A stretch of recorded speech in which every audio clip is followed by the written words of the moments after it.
한국인 122명이 캄보디아로 간 뒤 그대로 사라졌습니다. 그들은 모두 한 곳으로 들어갔습니다. 중국 자본으로 세워진 특정 병원으로요. 그리고 그 병원에서 다시 나온 사람은 거의 없었습니다. 그 병원은 너무 조용했습니다. 환자는 없고 의료진만 움직였습니다. 그리고 이 병원과 연결된 조직의 최하단에는 한국인이 있었습니다. 선생님, 조직의 70%는 이미 한국 안에서 움직입니다. 월 600 가능, 숙식 제공, 투자하시면 복구 도와드립니다. 요즘 인신매매는 어두운 골목에서가 아니라 휴대폰 한 번으로 시작됩니다. 제발 한 명이라도 덜 당하게 해주십시오. 새벽 1시 47분, 휴대전화가 진동했습니다.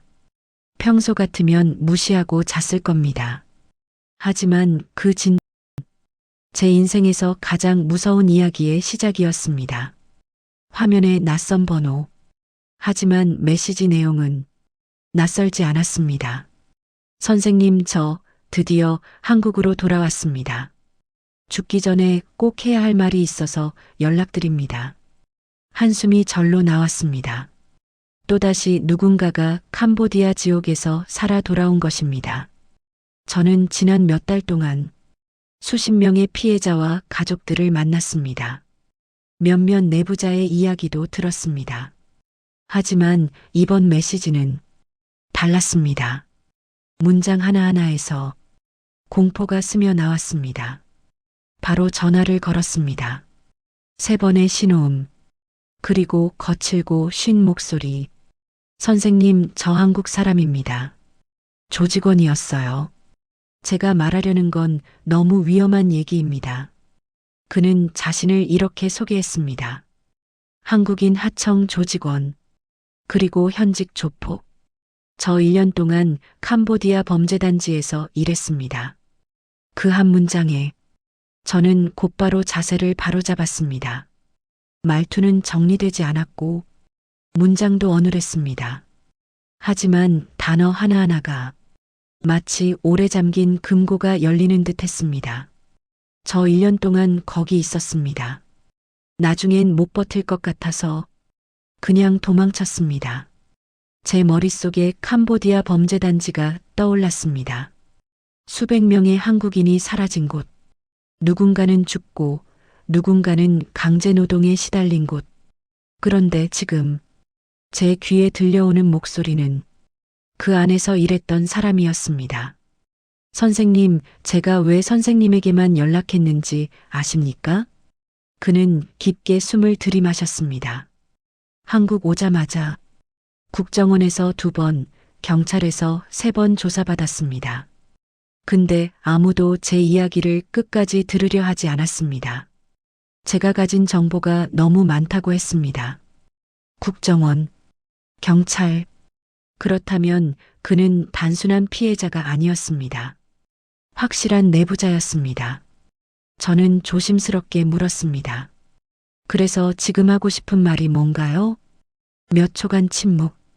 그리고 그가 말했습니다. 캄보디아보다 한국이 더 위험합니다. 캄보디아 조직의 70%가 한국 안에 활동 중입니다. 가장 충격적인 말이었습니다. 저는 무의식적으로 목을 움켜쥐었습니다. 숨이 막혔습니다. 선생님, 캄보디아 범죄단지에 있는 한국 사람들 사실 많지 않습니다. 대부분 한국 안에서 움직입니다. 70%는 이미 한국으로 돌아왔습니다. 목소리가 약간 올라갔습니다. 제가 거기서 일할 때도 한국 팀은 항상 한국에 있었습니다. SNS로 사람을 유인하고 구직자에게 접근하고 데이트 앱으로 관계를 만들고 실제 납치는 캄보디아에서 벌어져도 그 시작은 대부분 한국에서 출발합니다.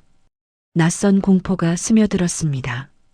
우리가 알던 건 캄보디아 내부의 지옥. 하지만 지금 들리는 이야기는 바로 우리 일상이었습니다. 제가 도망치기 전 한 가지 일이 있었습니다. 떨리는 목소리, 선생님 한 명이 죽었습니다. 심장이 내려앉았습니다. 한국인이었습니까? 네. 근데 그걸 아는 사람은 거의 없습니다. 조직은 철저히 숨겼으니까요. 후들거리는 목소리가 이어졌습니다. 제가 도망을 결심한 이유도 그 사건 때문이었습니다.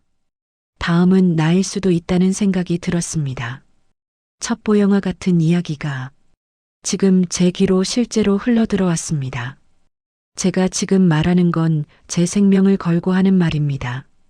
마지막 말. 선생님, 이 이야기를 누군가는 세상에 알려야 합니다. 제가 가진 정보 제보 인물들 다 드리겠습니다. 하지만 제 얼굴은 절대 나가면 안 됩니다. 저는 깊이 숨을 들이마셨습니다. 알겠습니다. 당신이 말한 내용을 최대한 안전하게 전하겠습니다. 한참 동안 침묵, 그리고 작은 목소리. 선생님, 제발 사람들이 캄보디아만 조심하면 된다고 착각하지 않게 해주십시오. 진짜 위험은 우리가 사는 이곳입니다. 통화가 끊기고도 오랫동안 휴대전화를 내려놓지 못했습니다. 새벽 3시, 밖은 적막, 방은 차가운 공기만 맴돌았습니다. 그날 이후 저는 그의 이야기를 하나씩 모으기 시작했습니다. 그 안에 우리가 몰랐던 진실이 얼마나 많았는지 깨닫게 되었습니다. 그렇게 캄보디아 사건의 실체를 밝히는 새로운 조사가 시작되었습니다. 첫 통화 다음 날, 저는 그를 직접 만났습니다. 서울 변두리 허름한 고시원, 좁은 복도, 쾌쾌한 공기, 그 끝 방 앞에 후드티를 눌러 쓴 남자가 서 있었습니다. 선생님 여기입니다. 문이 열렸습니다. 담배 냄새, 술 냄새, 오래된 방의 눅눅함. 그 속에서 그는 숨어 지내고 있었습니다. 마주 앉자마자 그가 말했습니다. 선생님, 캄보디아 조직, 그 구조를 먼저 아셔야 합니다. 두 손이 미세하게 떨렸습니다. 저는 노트를 꺼냈습니다. 그는 말을 이어갔습니다. 조직은 4단계입니다. 꼭대기는 중국입니다. 손가락 4개를 폈습니다. 첫 번째 단계, 중국 최상단 조직, 손바닥을 하늘로 올렸습니다. 이 사람들은 절대 모습을 드러내지 않습니다. 돈을 대고 명령을 내리고 모든 걸 통제합니다. 캄보디아 사태의 진짜 시작점은 여기입니다. 자금, 무기, 인력 배치, 심지어 누굴 살리고 누굴 버릴지도 여기서 결정합니다. 피라미드 꼭대기를 바라보듯 허공을 응시했습니다. 두 번째 단계는 중국 한족 관리팀, 손가락 하나를 접었습니다. 이들은 현장 관리자들입니다. 캄보디아 단지 안에서 인원 배치, 감시, 탈출 방지, 모두 이들의 몫입니다. 낮은 웃음. 선생님, 한국 사람이 캄보디아에 가면 가장 먼저 이 사람들한테 분류됩니다. 돈이 되는 사람인지, 노동만 시킬지, 아니면 그냥 버릴지. 담담한 말투. 하지만 끝에는 묘한 공포. 세 번째 단계는 조선족과 탈북민입니다. 손가락 2개가 접혔습니다. 이 단계가 정말 무서운 단계입니다. 긴장했습니다. 왜죠? 깊게 숨을 들이마셨습니다. 이 사람들은 한국말을 완벽하게 합니다. 그리고 한국인의 습관, 말투, 심리를 너무 잘 알아요. 현장에서 직접 사람을 관리하고, 감금하고, 협박하고, 유도하는 역할을 합니다. 낮은 목소리. 저도 2단계 사람들에게 많이 당했습니다. 손등 위 굳은 살, 손가락 마디마다 움푹 팬 자국, 오래된 상처 같았습니다. 그리고 마지막 4번째 단계 한국인 하청 조직, 마지막 손가락을 접으려다 멈췄습니다. 저를 바라봤습니다. 한국인, 바로 저 같은 사람들입니다. 목소리가 더 낮아졌습니다. 표정이 굳었습니다. 선생님, 한국 사람들은 최하단이지만 제일 위험합니다. 왜냐면 우리한테는 목표가 주어지거든요. 목표? 고개를 끄덕였습니다. 네. 한국에서 사람 유인해 와라. 이게 우리 역할이었습니다. 바지 주머니에서 구겨진 종이 한 장을 꺼냈습니다. 물 얼룩으로 얼룩진 종이. 하지만 문장은 선명했습니다. 한국팀 이번 달 목표 12명. 온몸이 얼어붙었습니다. 12명. 커피 주문표처럼 숫자가 적혀 있었습니다. 그게 성공하면 위 단계로 갈 수 있습니다. 돈도 더 받습니다. 조심스럽게 물었습니다. 그럼 실패하면? 그는 웃지 않았습니다. 죽습니다. 방 안의 공기가 사라진 것처럼 무거워졌습니다. 한국인은 왜 최하단인데 실질적 일선입니까? 설명이 이어졌습니다. 한국인 하청 조직은 캄보디아에서 직접 움직이지 않습니다. 우리는 한국에서 사람을 조종합니다. 스마트폰을 가리켰습니다. SNS, 인스타, 틱톡, 오픈 채팅, 심지어 구직 플랫폼까지. 피해자들 대부분은 우리가 한국에서 건넨 미끼에 걸리고 그때서야 캄보디아 조직이 움직입니다. 손목시계를 가리켰습니다. 한 명 잡히는데 걸리는 시간. 길어야 일주일입니다. 충격을 숨길 수 없었습니다. 그렇게 쉽게 넘어오나요? 고개를 끄덕였습니다. 사람은 누구나 약한 순간이 있습니다. 외로운 사람은 사랑에, 가난한 사람은 돈에, 청년들은 도박에, 중년들은 투자에. 그 순간을 조직은 정확히 때립니다. 손을 떨며 말했습니다. 그래서 제가 말했잖아요. 캄보디아가 아니라 한국이 더 위험하다고. 조직의 손이 닿는 곳은 이미 우리 발밑입니다. 선생님, 그 조직은 지금도 커지고 있습니다. 표정이 어두워졌습니다. 제가 탈출하기 전에 마지막으로 봤던 공지가 있습니다. 주머니에서 또 다른 종이 조심스럽게 바닥에 펼쳤습니다. 한국인 조직원 TO 생성 1명 충원 필요. TO가 생겼다는 건 한 명이 죽었거나 한 명이 탈출했거나 한 명이 입막음 당했다는 뜻입니다. 말문이 막혔습니다. 그는 더 이상 말하지 않았습니다. 눈을 감고 고개를 떨궜습니다.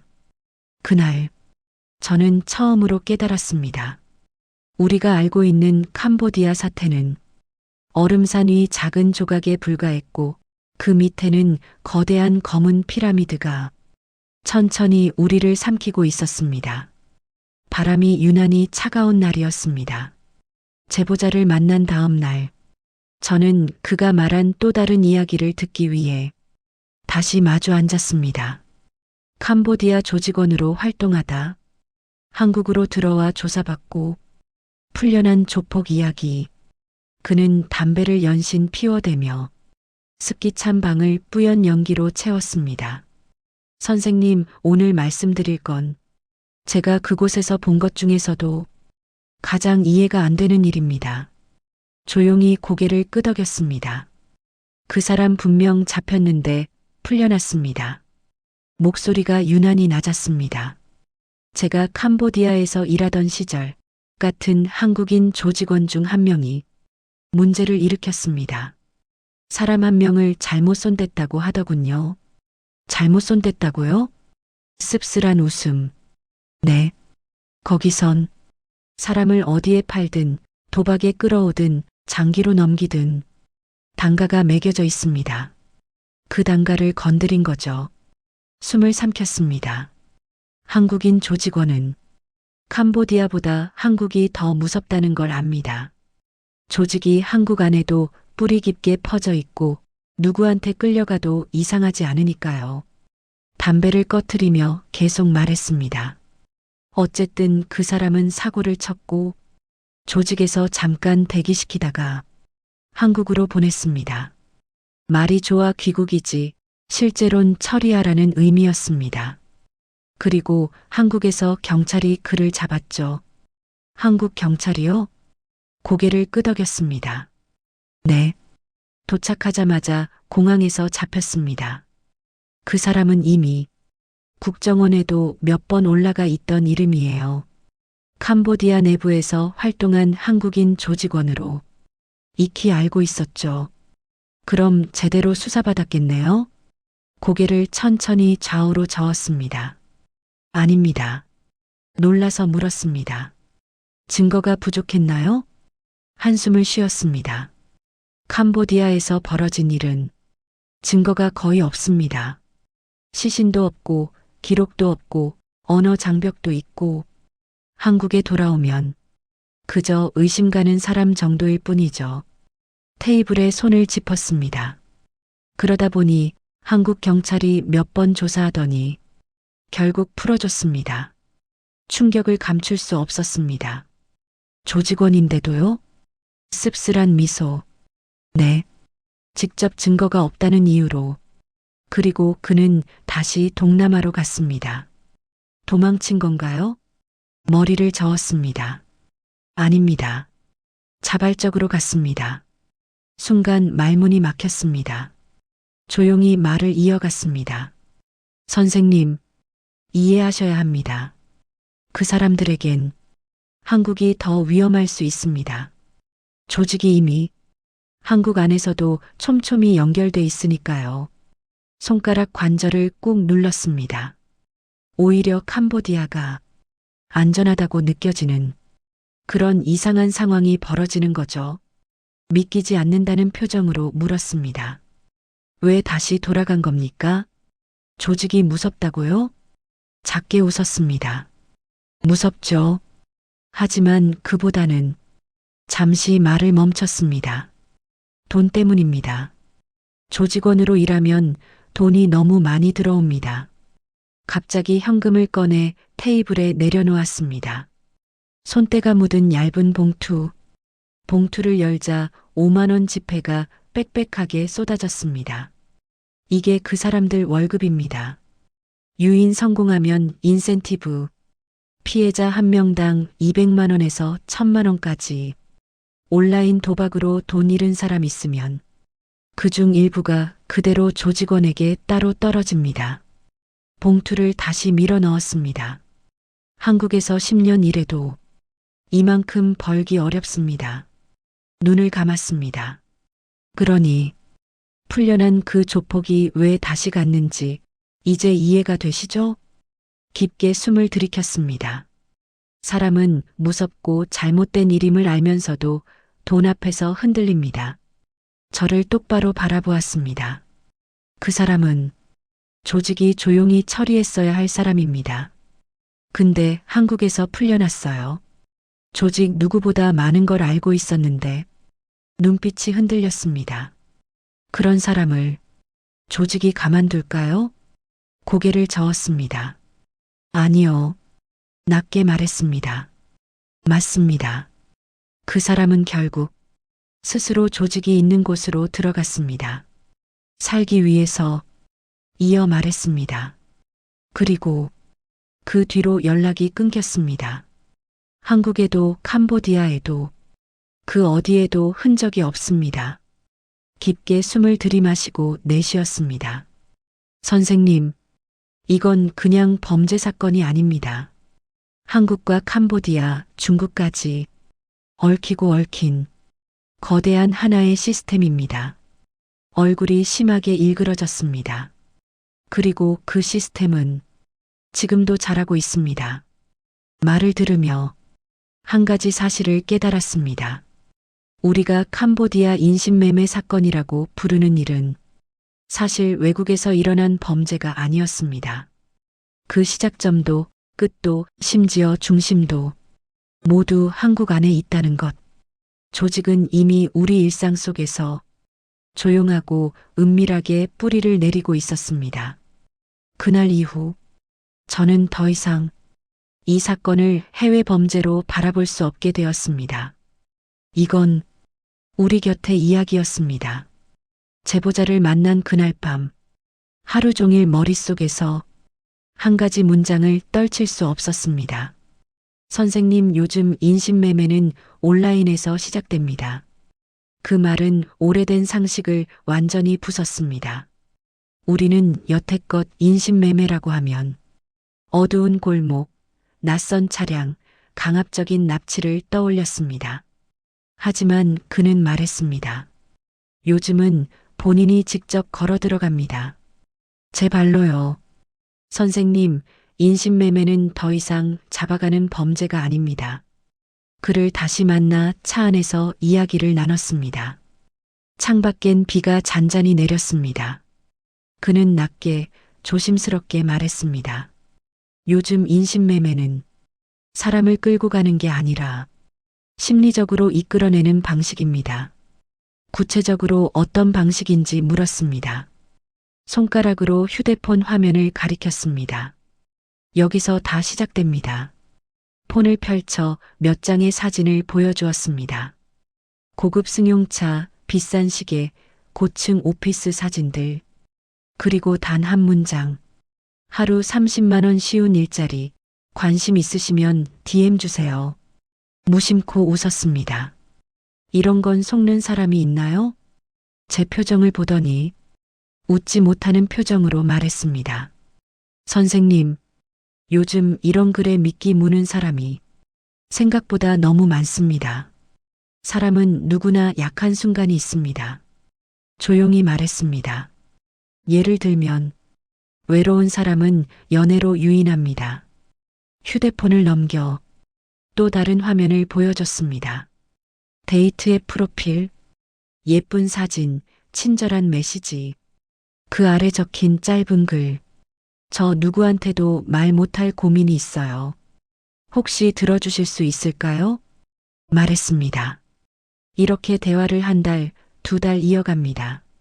상대가 마음을 열면 그때 제안을 던져요. 혹시 캄보디아에 여행 와본 적 있어요? 위험한 데 아니고 제가 아는 사람들이 있어서 정말 안전해요. 저를 바라보며 말했습니다. 선생님, 사람 마음은 어떤 방식으로도 흔들릴 수 있습니다. 취업난을 이용한 함정. 이어 구직 플랫폼 화면을 보여주었습니다. 월 600 가능. 숙식 제공. 안전 보장. 한국인 관리자 상주. 누가 봐도 이상한 조건. 하지만 그는 말했습니다. 이런 공고 올려놓으면 단 하루 만에 지원자가 200명 넘습니다. 믿기지 않는다는 얼굴로 물었습니다. 정말 한국인들이 이렇게 많이요? 고개를 끄덕였습니다. 네.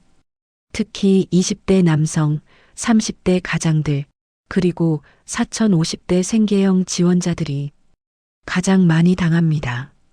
쓴웃음을 지었습니다. 이 사람들은 가족을 위해, 아이를 위해, 빚을 갚기 위해 고수익 알바란 말에 흔들릴 수밖에 없습니다. 유인은 대부분 한국에서 끝납니다. 차창 밖을 바라보며 낮게 말했습니다. 선생님, 한국에서 유인만 성공하면 나머지는 거의 자동입니다. 어떻게요? 조직은 비행기표 예약, 입국 절차 안내, 숙박 안내까지 모두 친절하게 해줍니다. 진심으로 무서운 사실을 말했습니다. 마치 여행사 같죠. 한숨을 쉬며 말을 이었습니다. 하지만 공항에서 차량에 태워지는 순간 그 사람은 더 이상 자유로운 존재가 아닙니다. 디지털 유인이 끝나면 감금은 순식간입니다. 고개를 숙이며 말했습니다. 선생님, 사람들이 캄보디아 도착해서 가장 많이 하는 말이 뭔지 아세요? 대답하지 못했습니다. 직접 말했습니다. 아, 나는 이제 죽었구나. 그 말이 가슴 깊숙이 박혔습니다. 이어 말했습니다. 하지만 더 충격적인 건 대부분의 사람들은 자기가 납치되었다는 사실조차 처음엔 인정하지 못합니다. 왜죠? 왜냐면 스스로 선택했다고 믿고 있었으니까요. 그들은 타인이 납치한 것이 아니라 내가 스스로 걸어 들어간 것이라 자책하기 시작합니다. 잠시 아무 말도 하지 못했습니다. 온라인 도박 가장 큰 사다리입니다. 마지막으로 도박 사이트 화면을 보여주었습니다. 선생님, 요즘 범죄 조직 중에서 가장 돈 되는 게 뭔지 아십니까? 조심스럽게 말했습니다. 온라인 카지노? 고개를 끄덕였습니다. 정답입니다. 이게 인신매매와 직접적으로 연결됩니다. 이어 말했습니다. 온라인 도박에서 돈을 잃으면 조직원들이 접근합니다. 형님, 제가 원금 복구 도와드립니다. 이거 투자하면 바로 회복됩니다. 캄보디아에 오시면 제가 직접 도와드릴 수 있어요. 낮게 말했습니다. 이 말 한 번에 한국 남자들이 얼마나 많이 넘어가는지 선생님은 상상도 못하실 겁니다. 결론은 범죄의 출발점은 우리의 휴대폰입니다. 마지막으로 이렇게 말했습니다. 선생님, 요즘 인신매매는 낯선 골목이 아니라 우리 휴대폰 화면 속에서 시작됩니다. 손가락으로 폰을 탁탁 두드렸습니다. DM 하나, 프로필 하나, 공고 하나가 삶을 통째로 앗아갑니다. 차 안은 한동안 조용했습니다. 빗소리만이 유리창을 두드렸습니다. 그제야 깨달았습니다. 캄보디아 인신매매의 진짜 무기는 칼도 몽둥이도 감옥도 아니었습니다. 심리였습니다. 그리고 그 심리를 조종하는 도구가 바로 휴대폰이었습니다. 제보자와의 지난 대화가 머리에서 떠나지 않던 어느 날, 그는 저를 다시 불러냈습니다. 이번엔 약속 장소가 달랐습니다. 서울 외곽 사람이 거의 없는 산업단지 공터. 그곳에서 그는 잔뜩 긴장한 얼굴로 저를 기다리고 있었습니다. 선생님, 오늘 말할 이야기는 제가 그 안에서 본 것 중 가장 위험한 내용입니다.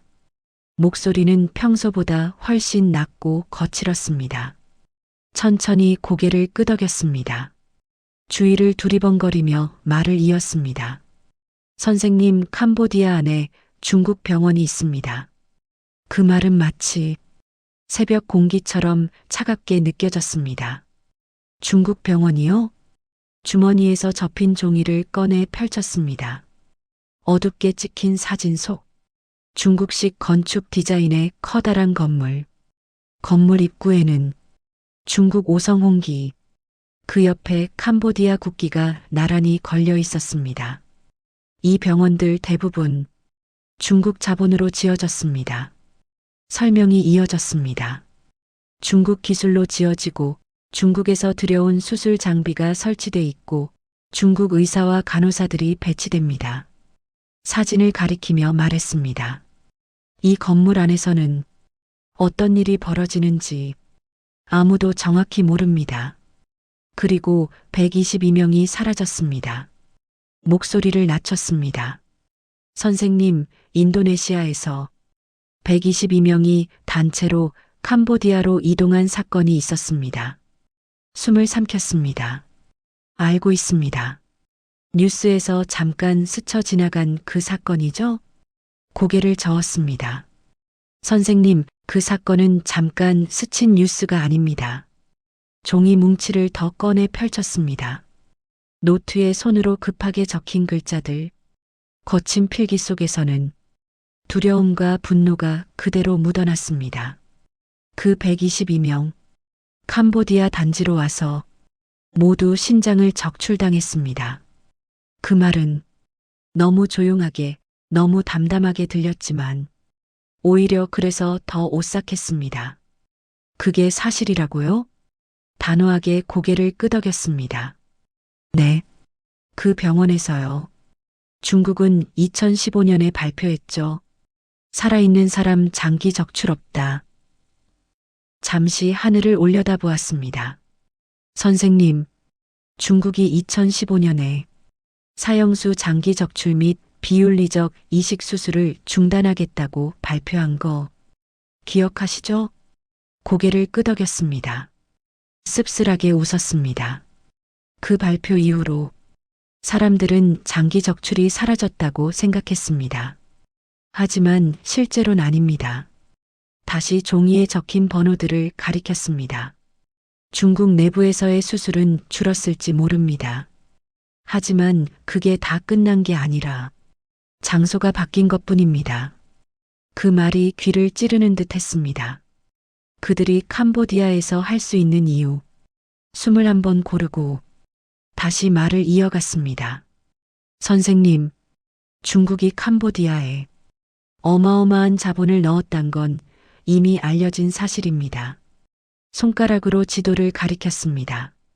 항만, 공항, 고속도로, 리조트, 캄보디아 주요 인프라는 거의 전부 중국 자본으로 지어졌습니다. 사진을 넘겨 보여줬습니다. 호화 리조트 단지, 카지노 시설, 그리고 태자 단지라 불리는 구역. 그 중 하나의 입구에는 놀이공원 정문 같은 거대한 아치 위에는 또다시 중국 오성 홍기와 캄보디아 국기가 나란히 걸려 있었습니다. 선생님, 이 단지를 들어가기 위해서는 일종의 관문을 지나야 합니다. 여권을 검사하고 출입 관리가 철저합니다. 한마디를 덧붙였습니다. 그 안에 들어가면 국적, 신분, 법은 큰 의미가 없습니다. 그리고 그 병원 너무 조용합니다. 깊은 숨을 내쉬며 말했습니다.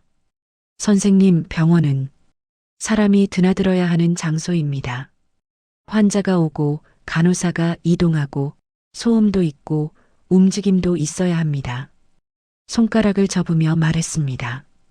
그런데 그 중국 병원들은 기이할 정도로 조용합니다. 조심스럽게 물었습니다. 어떤 의미인가요? 차분히 말했습니다. 환자들이 보이지 않습니다. 병원인데 환자가 없어요. 의료진만 움직입니다. 등을 떨며 말했습니다.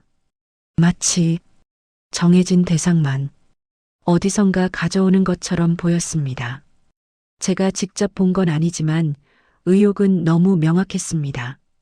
조용히 말했습니다. 제가 직접 수술 장면을 본 건 아닙니다. 하지만 차갑게 식은 커피를 한 모금 마셨습니다. 그 병원으로 들어가는 사람은 많은데 나오는 사람은 별로 없었습니다. 그 말은 너무 단순했지만 너무 무서웠습니다. 그리고 가장 중요한 증거, 마지막 종이를 꺼내며 말했습니다. 선생님, 한국 피해자 중 하나가 캄보디아 내부 조직원에게 텔레그램 아이디를 넘겼습니다. 전화기 화면을 열어 긴 대화 목록을 보여주었습니다. 중국인 아이디, 조선족 계정, 한국인 하청 조직원들의 닉네임까지 이 안에 병원과 연결된 인물들이 있습니다. 목소리가 떨렸습니다. 그래서 제가 도망쳤습니다. 그 사람들은 사람을 돈으로 보는데 제가 그 안에서 언제 돈이 될지 모르니까요. 소름이 돋았습니다. 이야기를 들으며 더 이상 숨을 깊게 쉴 수가 없었습니다.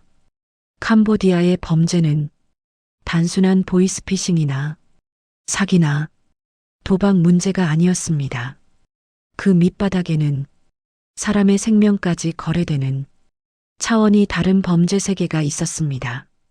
그리고 중국 자본과 결합된 병원이라는 시스템은 그 범죄를 산업화시켰습니다.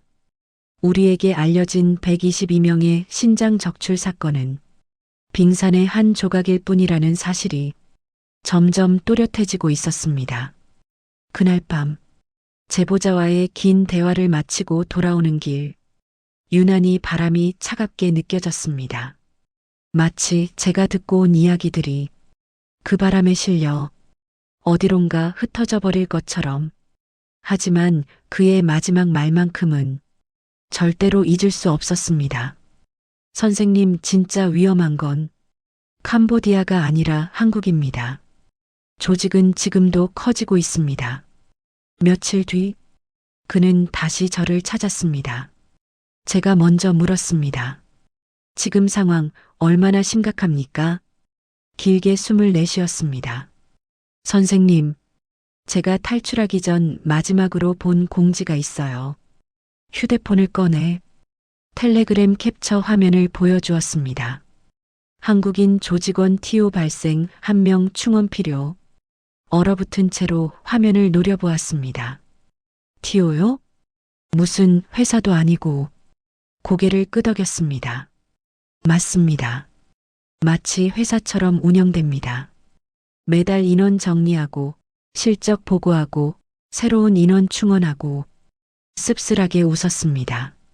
사람을 유인해 오는 일을 업무로 분류하는 조직입니다. 목이 바짝 말랐습니다. 그럼 TO가 생겼다는 건? 눈을 내리깔며 말했습니다.